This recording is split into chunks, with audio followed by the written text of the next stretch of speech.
వందే మాతరం గీతానికి ఈరోజు అంటే 7/11/25 నాటికి 150 సంవత్సరాలు పూర్తి చేసుకున్న సందర్భంగా ఒకసారి మనం ఆ గీతాన్ని, ఆ యొక్క గీతం రచించినటువంటి గేయాన్ని రచించినటువంటి ఆ వ్యక్తిని స్మరించుకుంటూ ఒక్కసారి మనందరం కూడా మళ్ళీ ఆ యొక్క గేయాన్ని ఆలపించాలనేసే ఇప్పుడు ఈ సమావేశాన్ని మనం నిర్వహించడం జరుగుతుంది. ఆ గేయాన్ని రచించింది ఎవరు నాన్న? బంకిం చంద్ర చటర్జీ.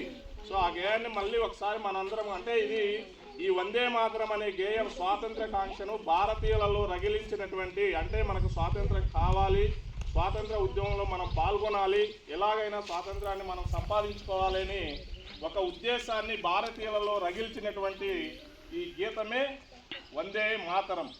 ఆ వందే మాతరానికి 150 సంవత్సరాలు పూర్తయిన సందర్భంగా మన రెవెన్యూ స్టాంప్ చూసారు ఎప్పుడైనా?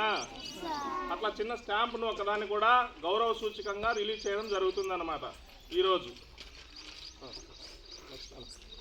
Attention standees, attention, Vande Mataram begin.